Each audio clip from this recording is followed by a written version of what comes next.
أعوذ بالله من الشيطان الرجيم. بسم الله الرحمن الرحيم. ألف لام ميم. ذلك الكتاب لا ريب فيه هدى للمتقين الذين يؤمنون بالغيب ويقيمون الصلاة ومما رزقناهم ينفقون والذين يؤمنون بما أنزل إليك وما أنزل من قبلك وبالآخرة هم يوقنون أولئك على هدى من ربهم وأولئك هم المفلحون. إن الذين كفروا سواء عليهم أأنذرتهم أم لم تنذرهم لا يؤمنون ختم الله على قلوبهم وعلى سمعهم وعلى أبصارهم غشاوة ولهم عذاب عظيم. ومن الناس من يقول آمنا بالله وباليوم الآخر وما هم بمؤمنين يخادعون الله والذين آمنوا وما يخدعون إلا أنفسهم وما يشعرون في قلوبهم مرض فزادهم الله مرضا ولهم عذاب أليم بما كانوا يكذبون. وإذا قيل لهم لا تفسدوا في الأرض قالوا إنما نحن مصلحون ألا إنهم هم المفسدون ولكن لا يشعرون. وإذا قيل لهم آمنوا كما آمن الناس قالوا أنؤمن كما آمن السفهاء ألا إنهم هم السفهاء ولكن لا يعلمون. وإذا لقوا الذين آمنوا قالوا آمنا وإذا خلوا إلى شياطينهم قالوا إنا معكم إنما نحن مستهزئون الله يستهزئ بهم ويمدهم في طغيانهم يعمهون. أولئك الذين اشتروا الضلالة بالهدى فما ربحت تجارتهم وما كانوا مهتدين. مثلهم كمثل الذي استوقد نارا فلما أضاءت ما حوله ذهب الله بنورهم وتركهم في ظلمات لا يبصرون صم بكم عمي فهم لا يرجعون. أو كصيب من السماء فيه ظلمات ورعد وبرق يجعلون أصابعهم في آذانهم من الصواعق حذر الموت والله محيط بالكافرين. يكاد البرق يخطف أبصارهم كلما أضاء لهم مشوا فيه وإذا أظلم عليهم قاموا ولو شاء الله لذهب بسمعهم وأبصارهم إن الله على كل شيء قدير. يا أيها الناس اعبدوا ربكم الذي خلقكم والذين من قبلكم لعلكم تتقون الذي جعل لكم الأرض فراشا والسماء بناء وأنزل من السماء ماء فأخرج به من الثمرات رزقا لكم فلا تجعلوا لله أندادا وأنتم تعلمون. وإن كنتم في ريب مما نزلنا على عبدنا فأتوا بسورة من مثله وادعوا شهداءكم من دون الله إن كنتم صادقين فإن لم تفعلوا ولن تفعلوا فاتقوا النار التي وقودها الناس والحجارة أعدت للكافرين. وبشر الذين آمنوا وعملوا الصالحات أن لهم جنات تجري من تحتها الأنهار كلما رزقوا منها من ثمرة رزقا قالوا هذا الذي رزقنا من قبل وأتوا به متشابها ولهم فيها أزواج مطهرة وهم فيها خالدون. إن الله لا يستحيي أن يضرب مثلا ما بعوضة فما فوقها فأما الذين آمنوا فيعلمون أنه الحق من ربهم، وأما الذين كفروا فيقولون ماذا أراد الله بهذا مثلا يضل به كثيرا ويهدي به كثيرا وما يضل به إلا الفاسقين الذين ينقضون عهد الله من بعد ميثاقه ويقطعون ما أمر الله به أن يوصل ويفسدون في الأرض، أولئك هم الخاسرون. كيف تكفرون بالله وكنتم أمواتا فأحياكم ثم يميتكم ثم يحييكم ثم إليه ترجعون. هو الذي خلق لكم ما في الأرض جميعا ثم استوى إلى السماء فسواهن 7 سماوات وهو بكل شيء عليم. وإذ قال ربك للملائكة إني جاعل في الأرض خليفة قالوا أتجعل فيها من يفسد فيها ويسفك الدماء ونحن نسبح بحمدك ونقدس لك قال إني أعلم ما لا تعلمون. وعلم آدم الأسماء كلها ثم عرضهم على الملائكة فقال أنبئوني بأسماء هؤلاء إن كنتم صادقين. قالوا سبحانك لا علم لنا إلا ما علمتنا إنك أنت العليم الحكيم. قال يا آدم أنبئهم بأسمائهم فلما أنبأهم بأسمائهم قال ألم أقل لكم إني أعلم غيب السماوات والأرض وأعلم ما تبدون وما كنتم تكتمون. وإذ قلنا للملائكة اسجدوا لآدم فسجدوا إلا إبليس أبى واستكبر وكان من الكافرين. وقلنا يا آدم اسكن أنت وزوجك الجنة وكلا منها رغدا حيث شئتما ولا تقربا هذه الشجرة فتكونا من الظالمين. فأزلهما الشيطان عنها فأخرجهما مما كانا فيه وقلنا اهبطوا بعضكم لبعض عدو ولكم في الأرض مستقر ومتاع إلى حين. فتلقى آدم من ربه كلمات فتاب عليه إنه هو التواب الرحيم. قلنا اهبطوا منها جميعا فإما يأتينكم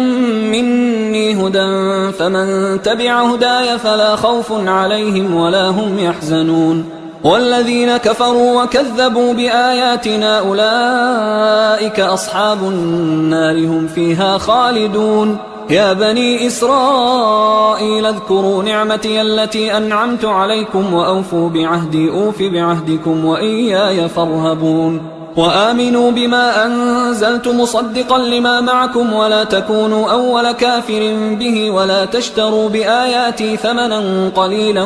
وإياي فاتقون. ولا تلبسوا الحق بالباطل وتكتموا الحق وأنتم تعلمون. وأقيموا الصلاة وآتوا الزكاة واركعوا مع الراكعين. أتأمرون الناس بالبر وتنسون أنفسكم وأنتم تتلون الكتاب أفلا تعقلون. واستعينوا بالصبر والصلاة وإنها لكبيرة إلا على الخاشعين الذين يظنون أنهم ملاقو ربهم وأنهم إليه راجعون. يا بني إسرائيل اذكروا نعمتي التي أنعمت عليكم وأني فضلتكم على العالمين. واتقوا يوما لا تجزي نفس عن نفس شيئا ولا يقبل منها شفاعة ولا يؤخذ منها عدل ولا هم ينصرون. وإذ نجيناكم من آل فرعون يسومونكم سوء العذاب يذبحون أبناءكم ويستحيون نساءكم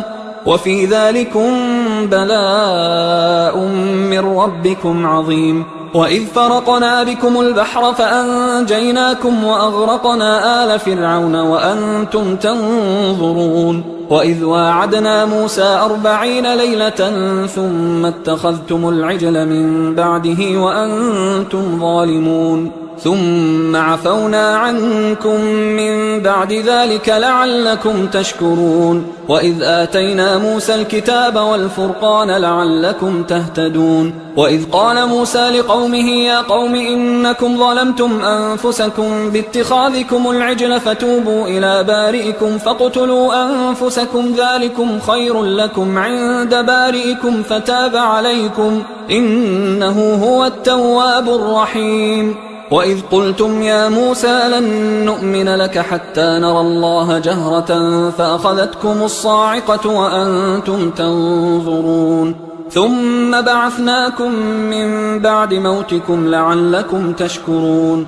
وظللنا عليكم الغمام وأنزلنا عليكم المن والسلوى كلوا من طيبات ما رزقناكم وما ظلمونا ولكن كانوا أنفسهم يظلمون وإذ قلنا ادخلوا هذه القرية فكلوا منها حيث شئتم رغدا وادخلوا الباب سجدا وقولوا حطة نغفر لكم خطاياكم وسنزيد المحسنين فبدل الذين ظلموا قولا غير الذي قيل لهم فأنزلنا على الذين ظلموا رجزا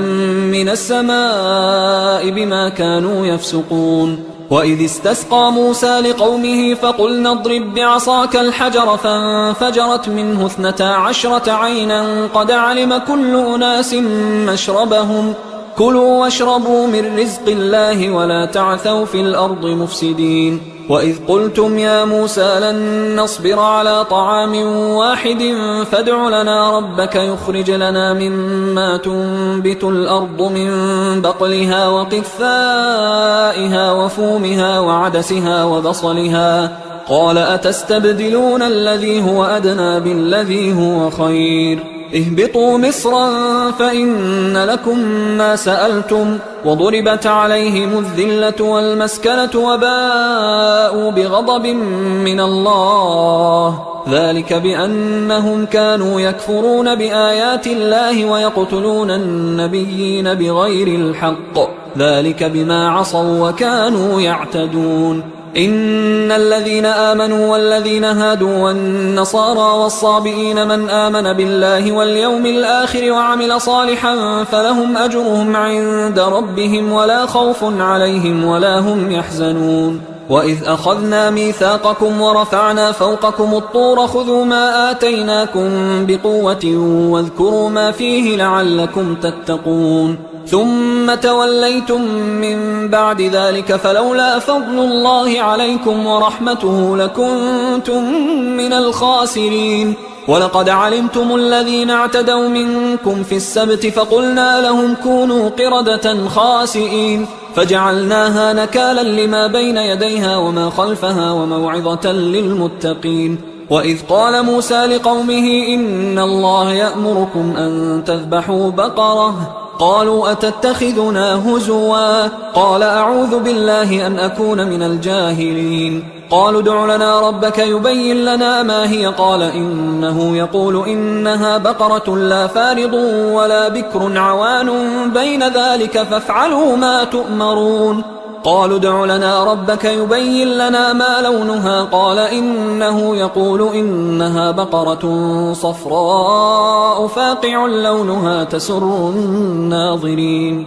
قالوا ادع لنا ربك يبين لنا ما هي إن البقرة شابه علينا وإنا إن شاء الله لمهتدون قال إنه يقول إنها بقرة لا ذلول تثير الأرض ولا تسقي الحرث مسلمة لا شية فيها قالوا الآن جئت بالحق فذبحوها وما كادوا يفعلون وإذ قتلتم نفسا فادارأتم فيها والله مخرج ما كنتم تكتمون فقلنا اضربوه ببعضها كذلك يحيي الله الموتى ويريكم آياته لعلكم تعقلون ثم قست قلوبكم من بعد ذلك فهي كالحجارة أو أشد قسوة وإن من الحجارة لما يتفجر منه الأنهار وإن منها لما يشقق فيخرج منه الماء وإن منها لما يهبط من خشية الله وما الله بغافل عما تعملون أفتطمعون أن يؤمنوا لكم وقد كان فريق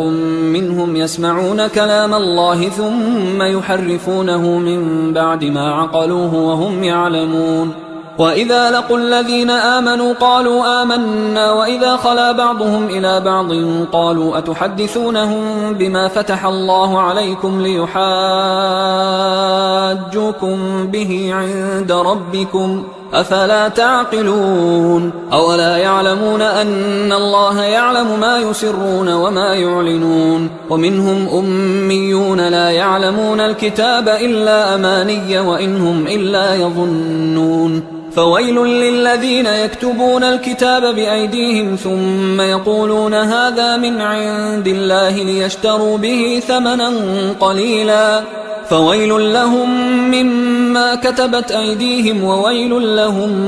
مما يكسبون وقالوا لن تمسنا النار إلا أياما معدودة قل أتخذتم عند الله عهدا فلن يخلف الله عهده أم تقولون على الله ما لا تعلمون بلى من كسب سيئة وأحاطت به خطيئته فأولئك أصحاب النار هم فيها خالدون والذين آمنوا وعملوا الصالحات أولئك أصحاب الجنة هم فيها خالدون وإذ أخذنا ميثاق بني إسرائيل لا تعبدون إلا الله وبالوالدين إحسانا وذي القربى واليتامى والمساكين وقولوا للناس حسنا وأقيموا الصلاة وآتوا الزكاة ثم توليتم إلا قليلا منكم وأنتم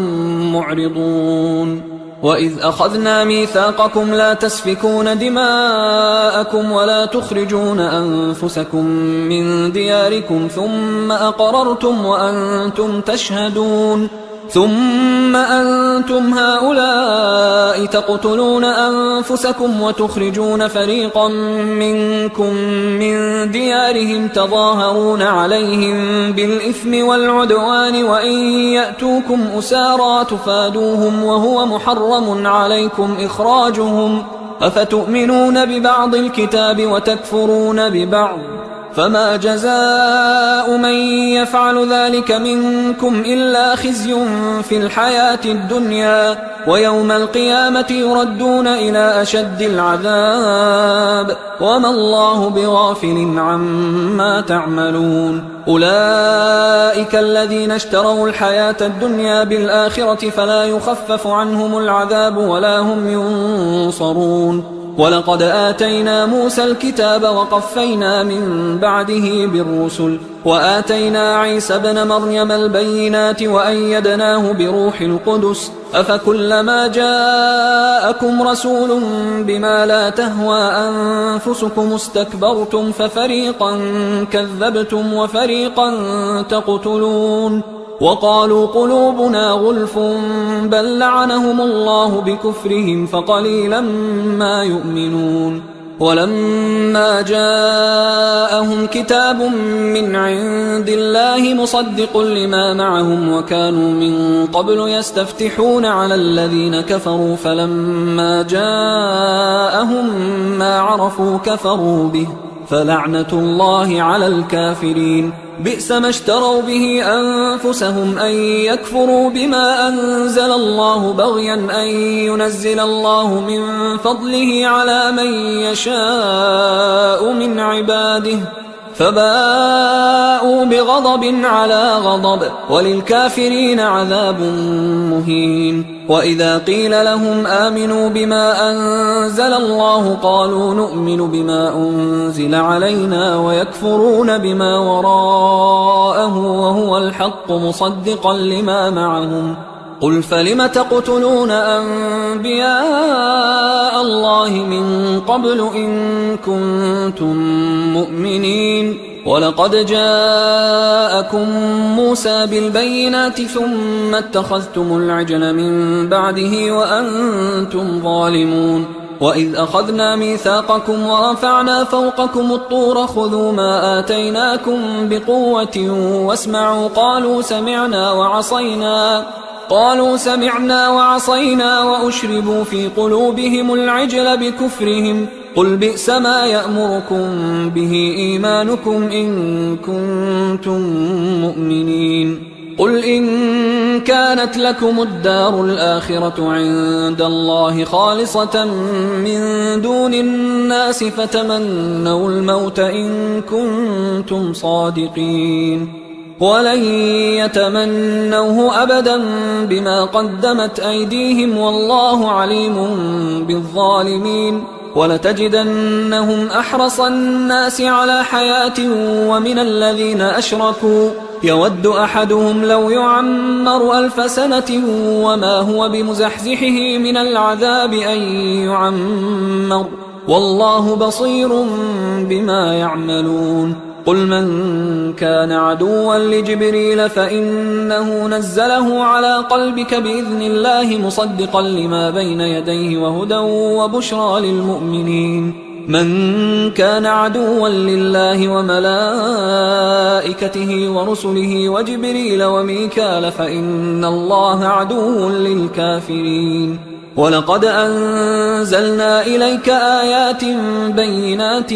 وما يكفر بها إلا الفاسقون أوكلما عاهدوا عهدا نبذه فريق منهم بل أكثرهم لا يؤمنون ولما جاءهم رسول من عند الله مصدق لما معهم نبذ فريق من الذين أوتوا الكتاب كتاب الله وراء ظهورهم كأنهم لا يعلمون واتبعوا ما تتلو الشياطين على ملك سليمان وما كفر سليمان ولكن الشياطين كفروا يعلمون الناس السحر وما أنزل على الملكين ببابل هاروت وماروت وما يعلمان من أحد حتى يقولا إنما نحن فتنة فلا تكفر فيتعلمون منهما ما يفرقون به بين المرء وزوجه وما هم بضارين به من أحد إلا بإذن الله ويتعلمون ما يضرهم ولا ينفعهم ولقد علموا لمن اشتراه ما له في الآخرة من خلاق ولبئس ما شروا به أنفسهم لو كانوا يعلمون ولو أنهم آمنوا واتقوا لمثوبة من عند الله خير لو كانوا يعلمون يا أيها الذين آمنوا لا تقولوا راعنا وقولوا انظرنا واسمعوا وللكافرين عذاب أليم ما يود الذين كفروا من أهل الكتاب ولا المشركين أن ينزل عليكم من خير من ربكم والله يختص برحمته من يشاء والله ذو الفضل العظيم ما ننسخ من آية أو ننسها نأت بخير منها أو مثلها ألم تعلم أن الله على كل شيء قدير ألم تعلم أن الله له ملك السماوات والأرض وما لكم من دون الله من ولي ولا نصير أم تريدون أن تسألوا رسولكم كما سئل موسى من قبل ومن يتبدل الكفر بالإيمان فقد ضل سواء السبيل ود كثير من أهل الكتاب لو يردونكم من بعد إيمانكم كفارا حسدا من عند أنفسهم من بعد ما تبين لهم الحق فاعفوا واصفحوا حتى يأتي الله بأمره إن الله على كل شيء قدير وأقيموا الصلاة وآتوا الزكاة وما تقدموا لأنفسكم من خير تجدوه عند الله إن الله بما تعملون بصير وقالوا لن يدخل الجنة إلا من كان هودا أو نصارى تلك أمانيهم قل هاتوا برهانكم إن كنتم صادقين بلى من أسلم وجهه لله وهو محسن فله أجره عند ربه ولا خوف عليهم ولا هم يحزنون وقالت اليهود ليست النصارى على شيء وقالت النصارى ليست اليهود على شيء وهم يتلون الكتاب كذلك قال الذين لا يعلمون مثل قولهم فالله يحكم بينهم يوم القيامة فيما كانوا فيه يختلفون ومن أظلم ممن منع مساجد الله أن يذكر فيها اسمه وسعى في خرابها أولئك ما كان لهم أن يدخلوها إلا خائفين لهم في الدنيا خزي ولهم في الآخرة عذاب عظيم ولله المشرق والمغرب فأينما تولوا فثم وجه الله إن الله واسع عليم وقالوا اتخذ الله ولدا سبحانه بل له ما في السماوات والأرض كل له قانتون بديع السماوات والأرض وإذا قضى أمرا فإنما يقول له كن فيكون وقال الذين لا يعلمون لولا يكلمنا الله أو تأتينا آية كذلك قال الذين من قبلهم مثل قولهم تشابهت قلوبهم قد بينا الآيات لقوم يوقنون إنا أرسلناك بالحق بشيرا ونذيرا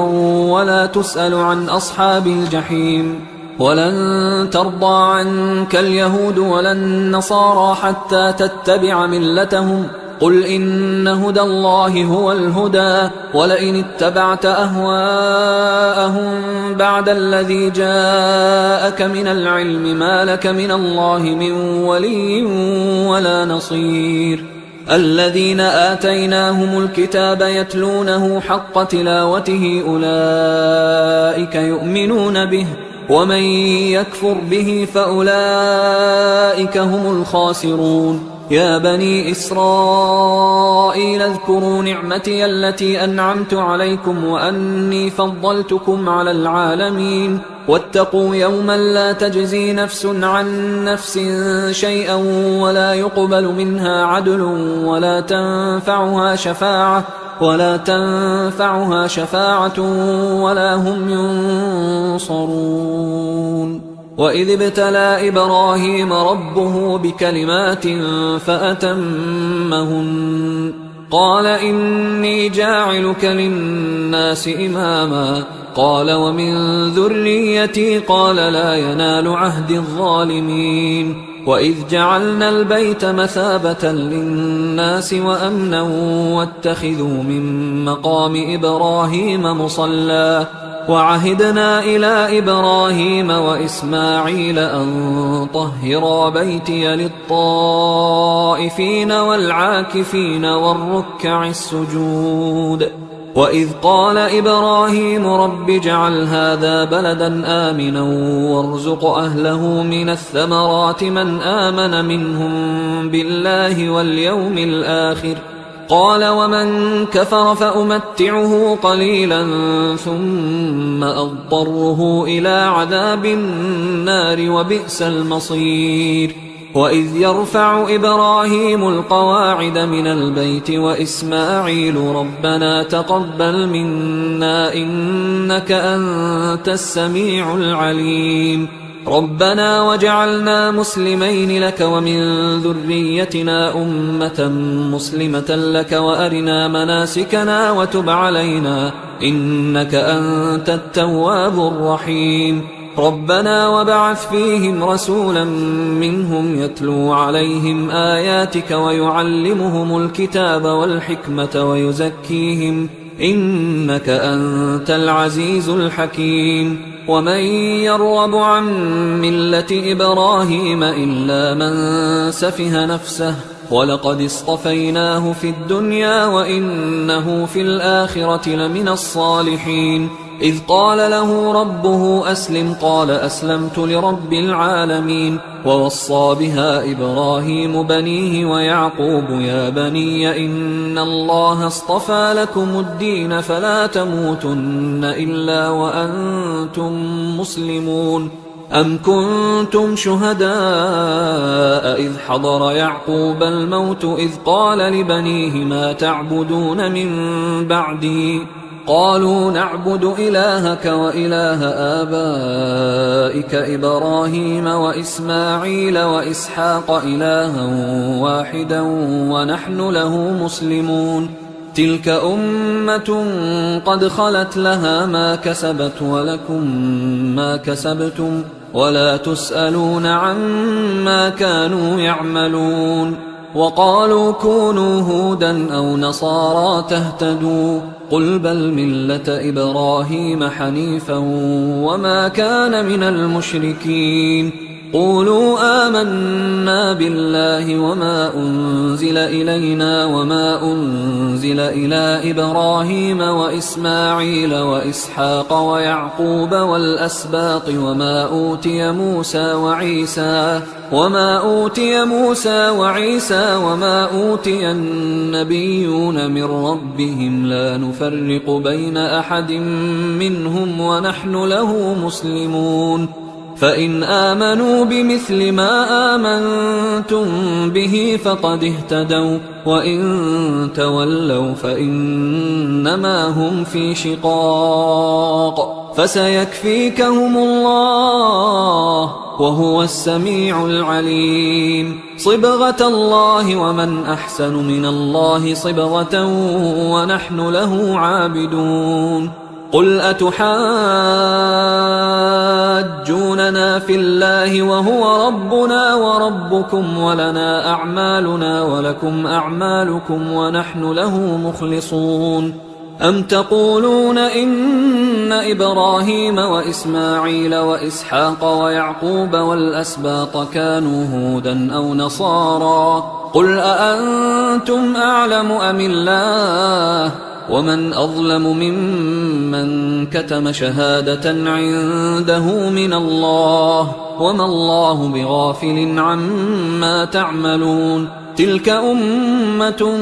قد خلت لها ما كسبت ولكم ما كسبتم ولا تسألون عما كانوا يعملون. سيقول السفهاء من الناس ما ولاهم عن قبلتهم التي كانوا عليها قل لله المشرق والمغرب يهدي من يشاء إلى صراط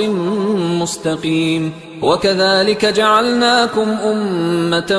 وسطا لتكونوا شهداء على الناس ويكون الرسول عليكم شهيدا. وما جعلنا القبلة التي كنت عليها إلا لنعلم من يتبع الرسول ممن ينقلب على عقبيه وإن كانت لكبيرة إلا على الذين هدى الله وما كان الله ليضيع إيمانكم إن الله بالناس لرؤوف رحيم. قد نرى تقلب وجهك في السماء فلنولينك قبلة ترضاها فول وجهك شطر المسجد الحرام وحيث ما كنتم فولوا وجوهكم شطره وإن الذين أوتوا الكتاب ليعلمون أنه الحق من ربهم وما الله بغافل عما يعملون.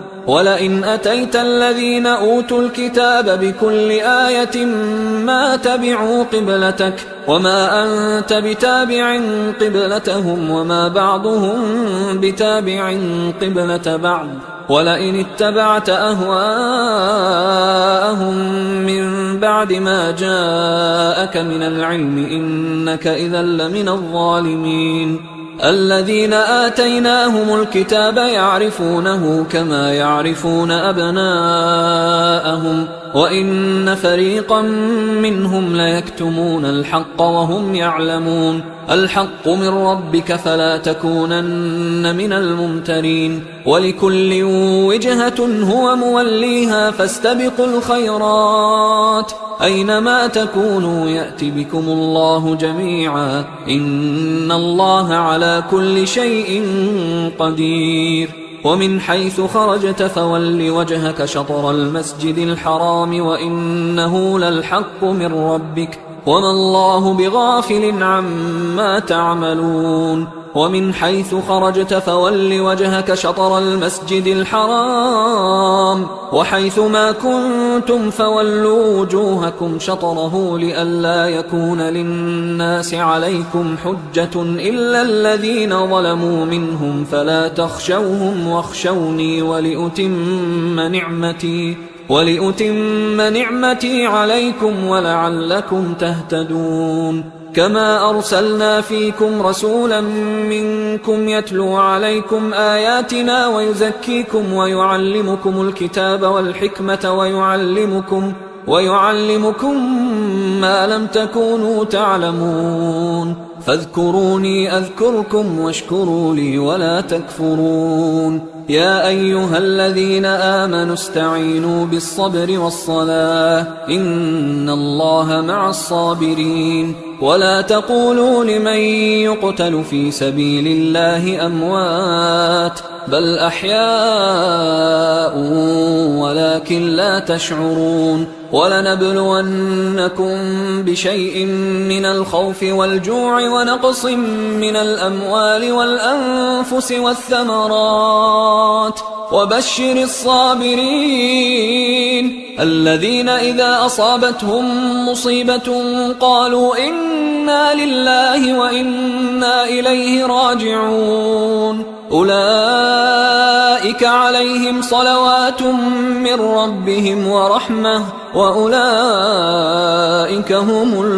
المهتدون إن الصفا والمروة من شعائر الله فمن حج البيت أو اعتمر فلا جناح عليه أن يطوف بهما ومن تطوع خيرا فإن الله شاكر عليم إن الذين يكتمون ما أنزلنا من البينات والهدى من بعد ما بيناه للناس في الكتاب أولئك يلعنهم الله ويلعنهم اللاعنون إلا الذين تابوا وأصلحوا وبينوا فأولئك أتوب عليهم وأنا التواب الرحيم إن الذين كفروا وماتوا وهم كفار أولئك عليهم لعنة الله والملائكة والناس أجمعين خالدين فيها لا يخفف عنهم العذاب ولا هم ينظرون وإلهكم إله واحد لا إله إلا هو الرحمن الرحيم إن في خلق السماوات والأرض واختلاف الليل والنهار والفلك التي تجري في البحر بما ينفع الناس وما أنزل الله من السماء من ماء فأحيا به الأرض بعد موتها وبث فيها من كل دابة وتصريف الرياح والسحاب المسخر بين السماء والأرض لآيات لقوم يعقلون ومن الناس من يتخذ من دون الله أندادا يحبونهم كحب الله والذين آمنوا أشد حبا لله ولو يرى الذين ظلموا إذ يرون العذاب أن القوة لله جميعا وأن الله شديد العذاب إذ تبرأ الذين اتبعوا من الذين اتبعوا ورأوا العذاب وتقطعت بهم الأسباب وقال الذين اتبعوا لو أن لنا كرة فنتبرأ منهم كما تبرأوا منا كذلك يريهم الله أعمالهم حسرات عليهم وما هم بخارجين من النار. يا أيها الناس كلوا مما في الأرض حلالا طيبا ولا تتبعوا خطوات الشيطان إنه لكم عدو مبين. إنما يأمركم بالسوء والفحشاء وأن تقولوا على الله ما لا تعلمون. وإذا قيل لهم اتبعوا ما أنزل الله قالوا بل نتبع ما ألفينا عليه آباءنا أولو كان آباؤهم لا يعقلون شيئا ولا يهتدون. ومثل الذين كفروا كمثل الذي ينعق بما لا يسمع إلا دعاء ونداء صم بكم عمي فهم لا يعقلون. يا أيها الذين آمنوا كلوا من طيبات ما رزقناكم واشكروا لله إن كنتم إياه تعبدون. إنما حرم عليكم الميتة والدم ولحم الخنزير وما أهل به لغير الله فمن اضطر غير باغ ولا عاد فلا إثم عليه إن الله غفور رحيم. إن الذين يكتمون ما أنزل الله من الكتاب ويشترون به ثمنا قليلا أولئك ما يأكلون في بطونهم إلا النار ولا يكلمهم الله يوم القيامة ولا يزكيهم ولهم عذاب أليم. أولئك الذين اشتروا الضلالة بالهدى والعذاب بالمغفرة فما أصبرهم على النار ذلك بأن الله نزل الكتاب بالحق وإن الذين اختلفوا في الكتاب لفي شقاق بعيد. ليس البر أن تولوا وجوهكم قبل المشرق والمغرب ولكن البر من آمن بالله واليوم الآخر والملائكة والكتاب والنبيين وآتى المال على حبه ذوي القربى واليتامى والمساكين وابن السبيل والسائلين وفي الرقاب وأقام الصلاة وآتى الزكاة والموفون بعهدهم إذا عاهدوا والصابرين في البأساء والضراء وحين البأس أولئك الذين صدقوا وأولئك هم المتقون. يا أيها الذين آمنوا كتب عليكم القصاص في القتلى الحر بالحر والعبد بالعبد والأنثى بالأنثى فمن عفي له من أخيه شيء فاتباع بالمعروف وأداء إليه بإحسان ذلك تخفيف من ربكم ورحمة فمن اعتدى بعد ذلك فله عذاب أليم. ولكم في القصاص حياة يا أولي الألباب لعلكم تتقون. كتب عليكم إذا حضر أحدكم الموت إن ترك خيرا الوصية للوالدين والأقربين بالمعروف حقا على المتقين فمن بدله بعدما سمعه فإنما إثمه على الذين يبدلونه إن الله سميع عليم. فمن خاف من موص جنفا أو إثما فأصلح بينهم فلا إثم عليه إن الله غفور رحيم. يا أيها الذين آمنوا كتب عليكم الصيام كما كتب على الذين من قبلكم لعلكم تتقون أياما معدودات فمن كان منكم مريضا أو على سفر فعدة من أيام أخر وعلى الذين يطيقونه فدية طعام مسكين فمن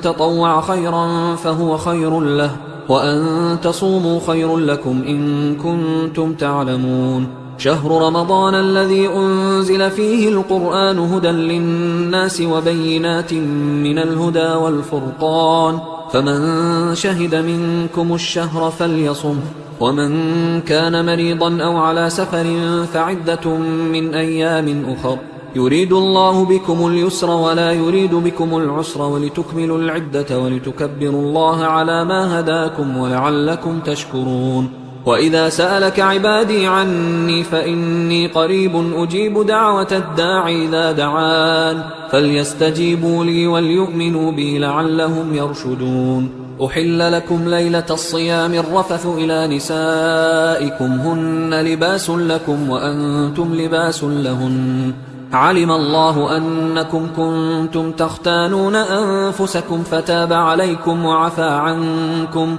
فالآن باشروهن وابتغوا ما كتب الله لكم وكلوا واشربوا حتى يتبين لكم الخيط الأبيض من الخيط الأسود من الفجر ثم أتموا الصيام إلى الليل ولا تباشروهن وأنتم عاكفون في المساجد تلك حدود الله فلا تقربوها كذلك يبين الله آياته للناس لعلهم يتقون ولا تأكلوا أموالكم بينكم بالباطل وتدلوا بها إلى الحكام لتأكلوا فريقا من أموال الناس بالإثم وأنتم تعلمون يسألونك عن الأهلة قل هي مواقيت للناس والحج وليس البر بأن تأتوا البيوت من ظهورها ولكن البر من اتقى وأتوا البيوت من أبوابها واتقوا الله لعلكم تفلحون وقاتلوا في سبيل الله الذين يقاتلونكم ولا تعتدوا إن الله لا يحب المعتدين وقتلوهم حيث ثقفتموهم وأخرجوهم من حيث أخرجوكم والفتنة أشد من القتل ولا تقاتلوهم عند المسجد الحرام حتى يقاتلوكم فيه فإن قاتلوكم فاقتلوهم كذلك جزاء الكافرين فإن انتهوا فإن الله غفور رحيم وقاتلوهم حتى لا تكون فتنة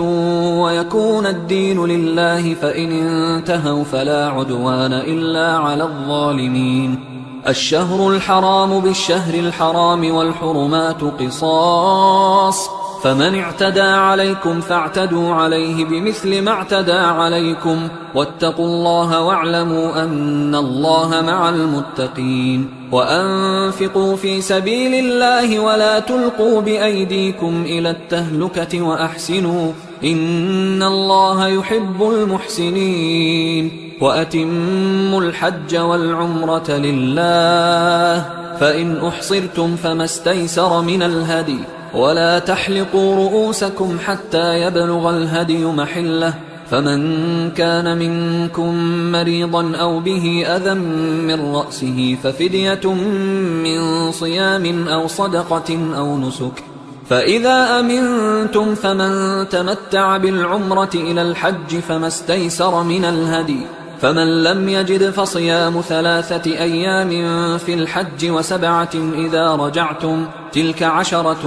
كاملة ذلك لمن لم يكن أهله حاضر المسجد الحرام واتقوا الله واعلموا أن الله شديد العقاب الحج أشهر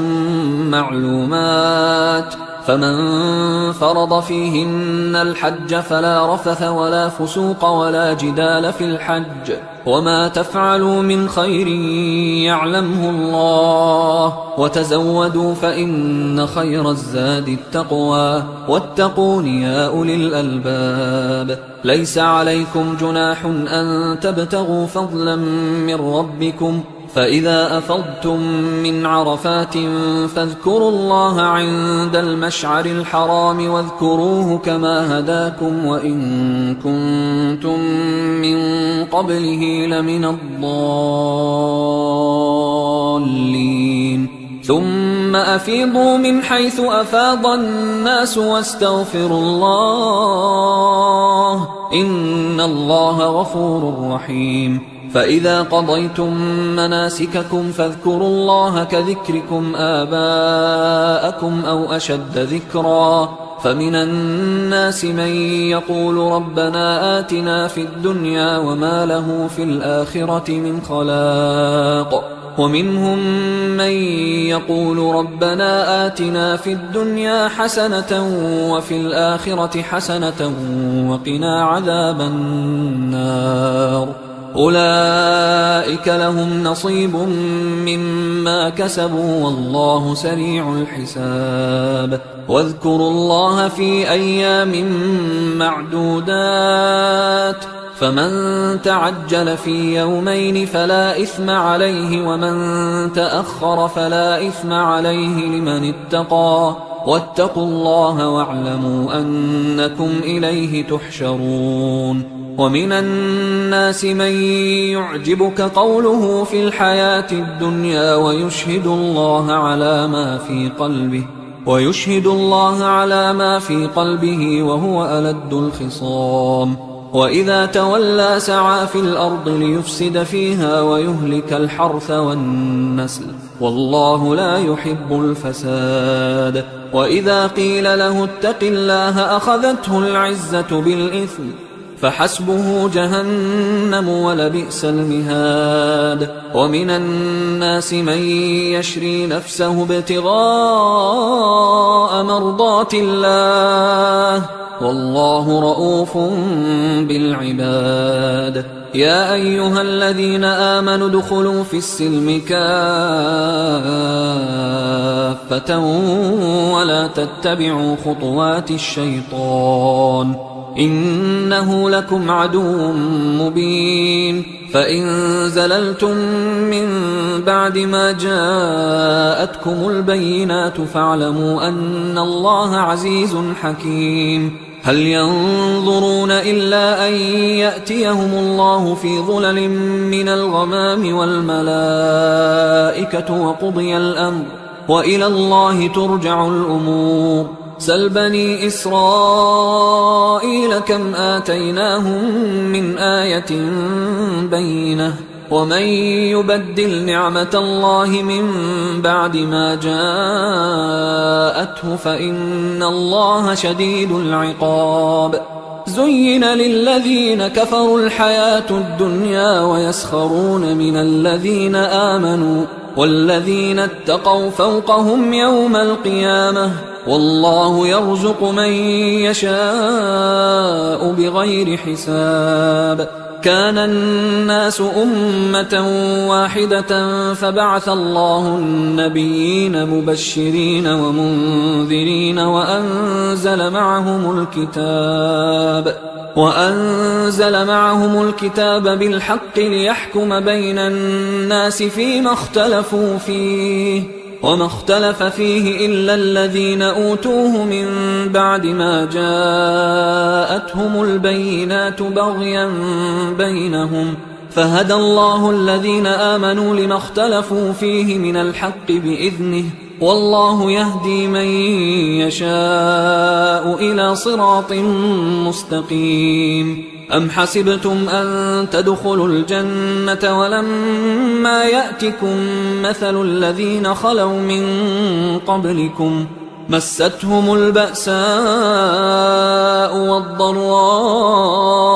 وزلزلوا حتى يقول الرسول والذين آمنوا معه متى نصر الله ألا إن نصر الله قريب يسألونك ماذا ينفقون قل ما أنفقتم من خير فللوالدين والأقربين واليتامى والمساكين وابن السبيل وما تفعلوا من خير فإن الله به عليم كتب عليكم القتال وهو كره لكم، وعسى أن تكرهوا شيئا وهو خير لكم، وعسى أن تحبوا شيئا وهو شر لكم، والله يعلم وأنتم لا تعلمون. يسألونك عن الشهر الحرام قتال فيه، قل قتال فيه كبير، وصد عن سبيل الله وكفر به والمسجد الحرام وإخراج أهله منه أكبر عند الله، والفتنة أكبر من القتل، ولا يزالون يقاتلونكم حتى يردوكم عن دينكم إن استطاعوا، ومن يرتدد منكم عن دينه فيمت وهو كافر فأولئك حبطت أعمالهم في الدنيا والآخرة، وأولئك أصحاب النار هم فيها خالدون. إن الذين آمنوا والذين هاجروا وجاهدوا في سبيل الله أولئك يرجون رحمة الله، والله غفور رحيم. يسألونك عن الخمر والميسر قل فيهما إثم كبير ومنافع للناس وإثمهما أكبر من نفعهما، ويسألونك ماذا ينفقون قل العفو، كذلك يبين الله لكم الآيات لعلكم تتفكرون في الدنيا والآخرة. ويسألونك عن اليتامى قل إصلاح لهم خير، وإن تخالطوهم فإخوانكم والله يعلم المفسد من المصلح، ولو شاء الله لأعنتكم إن الله عزيز حكيم. ولا تنكحوا المشركات حتى يؤمن، ولأمة مؤمنة خير من مشركة ولو أعجبتكم، ولا تنكحوا المشركين حتى يؤمنوا، ولعبد مؤمن خير من مشرك ولو أعجبكم، أولئك يدعون إلى النار والله يدعو إلى الجنة والمغفرة بإذنه، ويبين آياته للناس لعلهم يتذكرون. ويسألونك عن المحيض قل هو أذى فاعتزلوا النساء في المحيض ولا تقربوهن حتى يطهرن، فإذا تطهرن فأتوهن من حيث أمركم الله، إن الله يحب التوابين ويحب المتطهرين. نساؤكم حرث لكم فأتوا حرثكم أنى شئتم، وقدموا لأنفسكم واتقوا الله واعلموا أنكم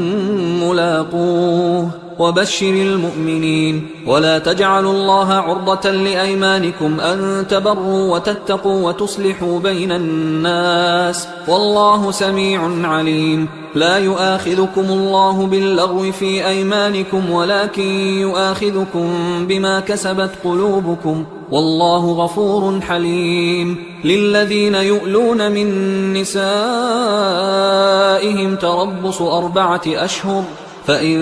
فاءوا فإن الله غفور رحيم، وإن عزموا الطلاق فإن الله سميع عليم. والمطلقات يتربصن بأنفسهن 3 قروء، ولا يحل لهن أن يكتمن ما خلق الله في أرحامهن إن كن يؤمن بالله واليوم الآخر، وبعولتهن أحق بردهن في ذلك إن أرادوا إصلاحا، ولهن مثل الذي عليهن بالمعروف وللرجال عليهن درجة، والله عزيز حكيم. الطلاق 2، فإمساك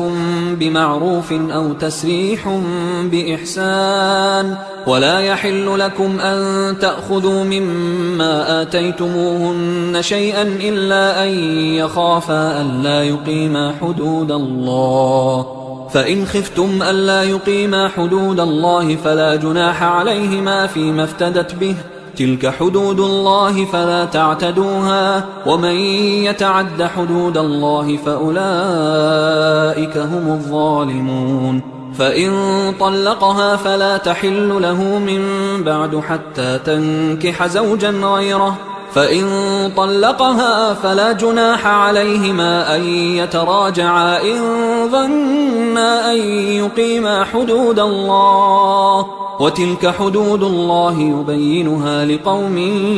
يعلمون. وإذا طلقتم النساء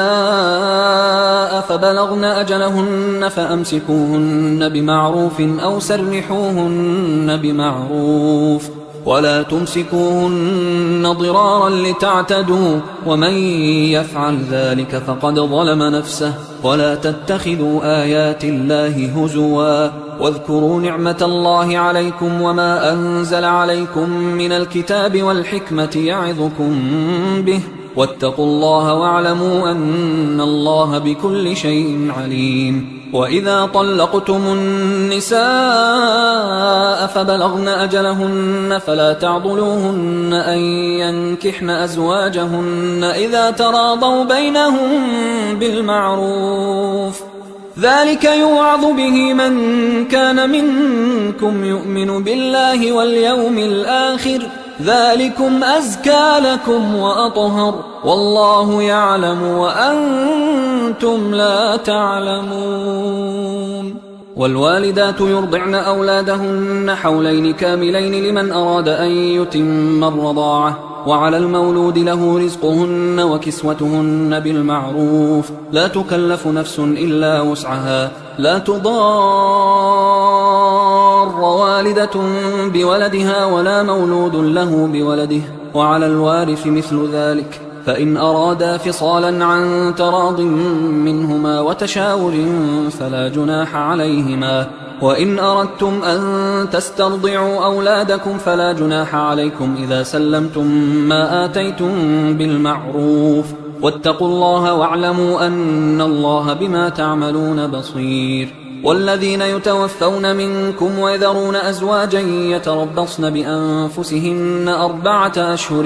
و10، فإذا بلغن أجلهن فلا جناح عليكم فيما فعلن في أنفسهن بالمعروف، والله بما تعملون خبير. ولا جناح عليكم فيما عرضتم به من خطبة النساء أو أكننتم في أنفسكم، علم الله أنكم ستذكرونهن ولكن لا تواعدوهن سرا إلا أن تقولوا قولا معروفا، ولا تعزموا عقدة النكاح حتى يبلغ الكتاب أجله، واعلموا أن الله يعلم ما في أنفسكم فاحذروه، واعلموا أن الله غفور حليم. لا جناح عليكم إن طلقتم النساء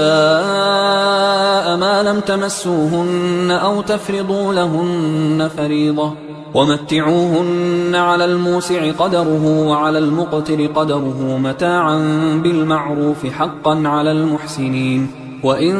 طلقتموهن من قبل أن تمسوهن وقد فرضتم لهن فريضة فنصف ما فرضتم إلا أن يعفون أو يعفو الذي بيده عقدة النكاح، وأن تعفوا أقرب للتقوى، ولا تنسوا الفضل بينكم، إن الله بما تعملون بصير. حافظوا على الصلوات والصلاة الوسطى وقوموا لله قانتين، فإن خفتم فرجالا أو ركبانا، فإذا أمنتم فاذكروا الله كما علمكم ما لم تكونوا تعلمون. والذين يتوفون منكم ويذرون أزواجا وصية لأزواجهم متاعا إلى الحول غير إخراج، فإن خرجن فلا جناح عليكم فيما فعلن في أنفسهن من معروف، والله عزيز حكيم. وللمطلقات متاع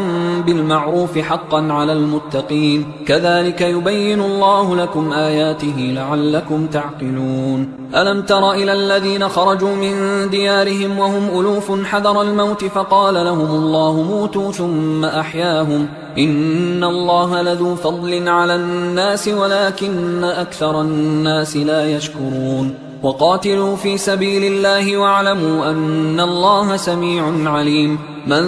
ذا الذي يقرض الله قرضا حسنا فيضاعفه له أضعافا كثيرة والله يقبض ويبسط وإليه ترجعون. ألم تر إلى الملأ من بني إسرائيل من بعد موسى إذ قالوا لنبي له مبعث لنا ملكا نقاتل في سبيل الله قال هل عسيتم إن كتب عليكم القتال ألا تقاتلوا قالوا وما لنا ألا نقاتل في سبيل الله وقد أخرجنا من ديارنا وأبنائنا فلما كتب عليهم القتال تولوا إلا قليلا منهم والله عليم بالظالمين. وقال لهم نبيهم إن الله قد بعث لكم طالوت ملكا قالوا أنى يكون له الملك علينا ونحن أحق بالملك منه ولم يؤت سعة من المال قال إن الله اصطفاه عليكم وزاده بسطة في العلم والجسم والله يؤتي ملكه من يشاء والله واسع عليم. وقال لهم نبيهم إن آية ملكه أن يأتيكم التابوت فيه سكينة من ربكم وبقية مما ترك آل موسى وآل هارون تحمله الملائكة إن في ذلك لآية لكم إن كنتم مؤمنين. فلما فصل طالوت بالجنود قال إن الله مبتليكم بنهر فمن شرب منه فليس مني ومن لم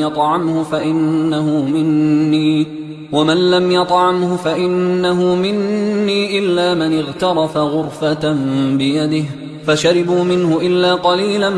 منهم فلما جاوزه هو والذين آمنوا معه قالوا لا طاقة لنا اليوم بجالوت وجنوده قال الذين يظنون أنهم ملاقوا الله كم من فئة قليلة غلبت فئة كثيرة بإذن الله والله مع الصابرين. ولما برزوا لجالوت وجنوده قالوا ربنا أفرغ علينا صبرا وثبت أقدامنا وانصرنا على القوم الكافرين فهزموهم بإذن الله. وقتل داود جالوت وآتاه الله الملك والحكمة وعلمه مما يشاء ولولا دفع الله الناس بعضهم ببعض لفسدت الأرض ولكن الله ذو فضل على العالمين. تلك آيات الله نتلوها عليك بالحق وإنك لمن المرسلين. تلك الرسل فضلنا بعضهم على بعض منهم من كلم الله ورفع بعضهم درجات وآتينا عيسى ابن مريم البينات وأيدناه بروح القدس ولو شاء الله ما اقتتل الذين من بعدهم من بعد ما جاءتهم البينات ولكن اختلفوا فمنهم من آمن ومنهم من كفر ولو شاء الله ما اقتتلوا ولكن الله يفعل ما يريد. يا أيها الذين آمنوا أنفقوا مما رزقناكم من قبل أن يأتي يوم لا بيع فيه ولا خلة ولا شفاعة والكافرون هم الظالمون. الله لا إله إلا هو الحي القيوم لا تأخذه سنة ولا نوم له ما في السماوات وما في الأرض من ذا الذي يشفع عنده إلا بإذنه يعلم ما بين أيديهم وما خلفهم ولا يحيطون بشيء من علمه إلا بما شاء وسع كرسيه السماوات والأرض ولا يؤوده حفظهما وهو العلي العظيم. لا إكراه في الدين قد تبين الرشد من الغي فمن يكفر بالطاغوت ويؤمن بالله فقد استمسك بالعروة الوثقى لا انفصام لها والله سميع عليم. الله ولي الذين آمنوا يخرجهم من الظلمات إلى النور والذين كفروا أولياؤهم الطاغوت يخرجونهم من النور إلى الظلمات أولئك أصحاب النار هم فيها خالدون. ألم تر إلى الذي حاج إبراهيم في ربه أن آتاه الله الملك إذ قال إبراهيم ربي الذي يحيي ويميت قال أنا أحيي وأميت قال إبراهيم فإن الله يأتي بالشمس من المشرق فأت بها من المغرب فبهت الذي كفر والله لا يهدي القوم الظالمين. أو كالذي مر على قرية وهي خاوية على عروشها قال أنى يحيي هذه الله بعد موتها فأماته الله 100 عام ثم بعثه قال كم لبثت؟ قال لبثت يوما أو بعض يوم. قال بل لبثت 100 عام فانظر إلى طعامك وشرابك لم يتسنه وانظر إلى حمارك ولنجعلك آية للناس وانظر إلى العظام كيف ننشزها ثم نكسوها لحما فلما تبين له قال أعلم أن الله على كل شيء قدير. وإذ قال إبراهيم رب أرني كيف تحيي الموتى قال أولم تؤمن قال بلى ولكن ليطمئن قلبي قال فخذ 4 من الطير فصرهن إليك ثم اجعل على كل جبل منهن جزءا ثم ادعهن يأتينك سعيا واعلم أن الله عزيز حكيم. مثل الذين ينفقون أموالهم في سبيل الله كمثل حبة أنبتت 7 سنابل في كل سنبلة 100 حبة والله يضاعف لمن يشاء والله واسع عليم. الذين ينفقون أموالهم في سبيل الله ثم لا يتبعون ما أنفقوا منا ولا أذى لهم أجرهم عند ربهم ولا خوف عليهم ولا هم يحزنون. قول معروف ومغفرة خير من صدقة يتبعها أذى والله غني حليم. يا أيها الذين آمنوا لا تبطلوا صدقاتكم بالمن والأذى كالذي ينفق ماله رئاء الناس ولا يؤمن بالله واليوم الآخر فمثله كمثل صفوان عليه تراب فأصابه وابل فتركه صلدا لا يقدرون على شيء مما كسبوا والله لا يهدي القوم الكافرين. ومثل الذين ينفقون أموالهم ابتغاء مرضات الله وتثبيتا من أنفسهم كمثل جنة بربوة أصابها وابل فآتت أكلها ضعفين فإن لم يصبها وابل فطل والله بما تعملون بصير. أيود أحدكم أن تكون له جنة من نخيل وأعناب تجري من تحتها الأنهار له فيها من كل الثمرات وأصابه الكبر وله ذرية ضعفاء فأصابها إعصار فيه نار فاحترقت كذلك يبين الله لكم الآيات لعلكم تتفكرون. يا أيها الذين آمنوا أنفقوا من طيبات ما كسبتم ومما أخرجنا لكم من الأرض ولا تيمموا الخبيث منه تنفقون ولستم بآخذيه إلا أن تغمضوا فيه واعلموا أن الله غني حميد. الشيطان يعدكم الفقر ويأمركم بالفحشاء والله يعدكم مغفرة منه وفضلا والله واسع عليم. يؤتي الحكمة من يشاء ومن يؤت الحكمة فقد أوتي خيرا كثيرا وما يذكر إلا أولو الألباب. وما أنفقتم من نفقة أو نذرتم من نذر فإن الله يعلمه وما للظالمين من أنصار. إن تبدوا الصدقات فنعما هي، وإن تخفوها وتؤتوها الفقراء فهو خير لكم ويكفر عنكم من سيئاتكم والله بما تعملون خبير. ليس عليك هداهم ولكن الله يهدي من يشاء. وما تنفقوا من خير فلأنفسكم وما تنفقون إلا ابتغاء وجه الله وما تنفقوا من خير يوفى إليكم وأنتم لا تظلمون. للفقراء الذين أحصروا في سبيل الله لا يستطيعون ضربا في الأرض يحسبهم الجاهل أغنياء من التعفف تعرفهم بسيماهم لا يسألون الناس إلحافا. وما تنفقوا من خير فإن الله به عليم. الذين ينفقون أموالهم بالليل والنهار سرا وعلانية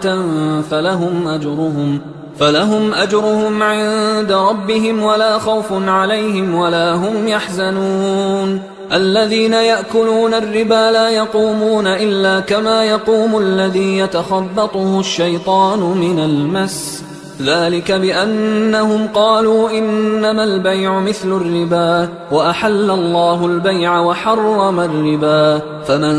جاءه موعظة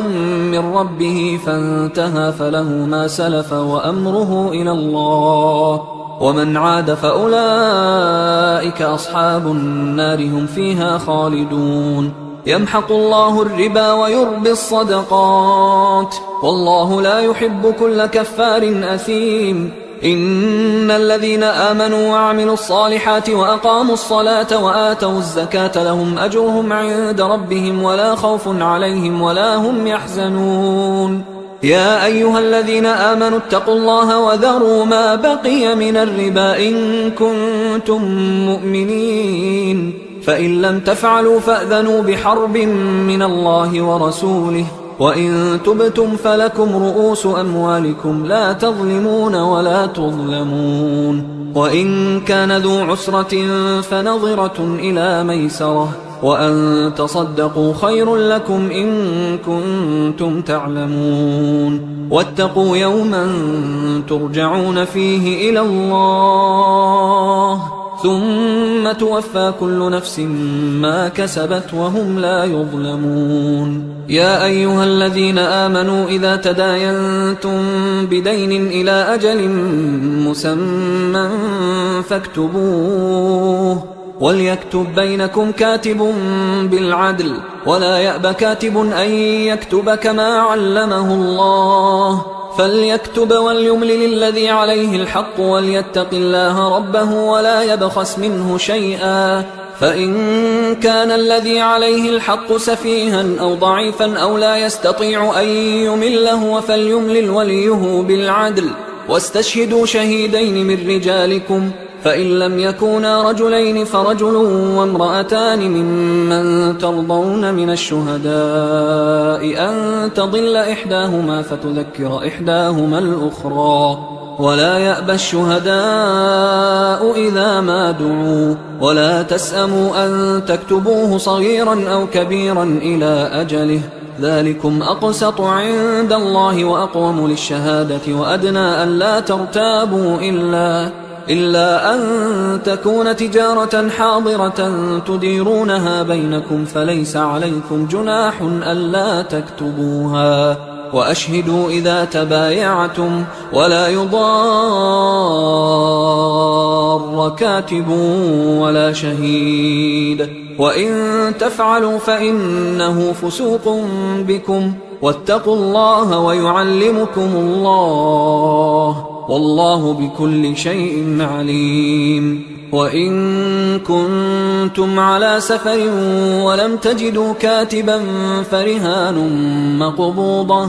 فإن أمن بعضكم بعضا فليؤدي الذي اؤتمن أمانته وليتق الله ربه ولا تكتموا الشهادة ومن يكتمها فإنه آثم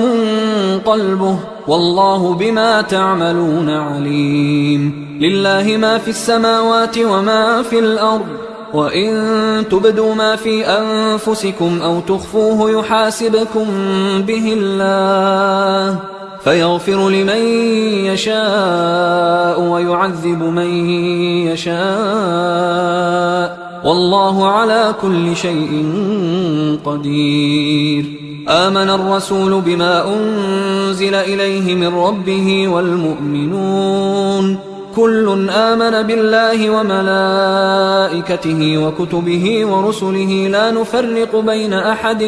من رسله وقالوا سمعنا وأطعنا غفرانك ربنا وإليك المصير. لا يكلف الله نفسا إلا وسعها لها ما كسبت وعليها ما اكتسبت ربنا لا تؤاخذنا إن